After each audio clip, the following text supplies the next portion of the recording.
ministry of Dr. Antoni Okoh is orchestrated with signs and wonders. Lose this man. Ouch!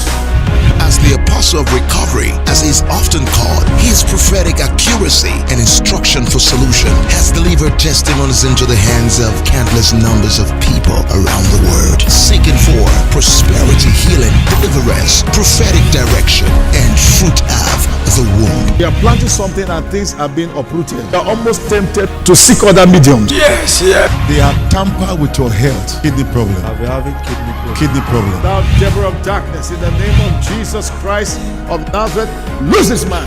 Ouch! You power of an idol, I break your influence over this man. And now, listen as he announces yet another meeting.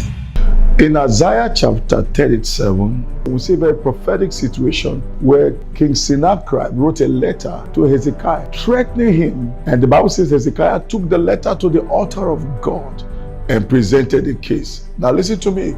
On the 28th of June, I'm calling every one of you to a night vigil. The team is breaking the power behind the siege. When the power is broken, it becomes a powerless serpent. As we break the siege in prayer, as you put your prayer on the altar, I'm giving you a prophetic letter.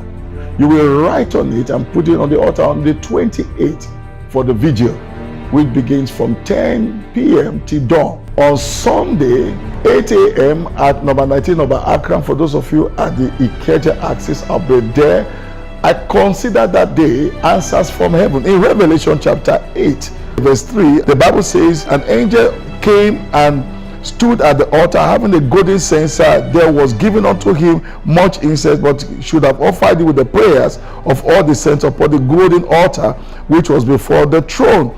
And the smoke of the incense came with the prayers of the saints, ascended up before God out of the angel's hand. And the angel took the censer and filled it with fire of the altar and cast it to the earth. And there was voice and thunderings, lightnings, and earthquake. Now listen to me. From Revelation 8, we see that as we put a bonfire up on Sunday morning at the two locations, Ikeja and Egbeda, we are breaking the power of the siege, the power behind the attacks. Is it witchcraft? Whatever it is, we are going to burn that threat. It will go up to God in a censer. If it's a medical report, I prefer you get me a photocopy. Whatever you have from the doctors, from the lawyers, from your financial institution, maybe there's a loan thread, get the photocopy. We're going to burn it on Sunday. Sunday is answers from heaven. As a bonfire, as we burn it, goes up to heaven. I'm going to close the meeting in a prophetic prayer sessions where I'm going into prophecy, ministering to those who cases are quite demonic, giving answers and solutions. And I'll use the ashes from that fire to mark your forehead as I release you with answers from heaven. It's a very prophetic service. 28 is a vigil. Sunday I consider answers from heaven. Like God said to King Hezekiah, God is saying it to you, that the way it came, that's the same way it will go. I'm so grieved in my spirit. This threat, this siege is coming to an end.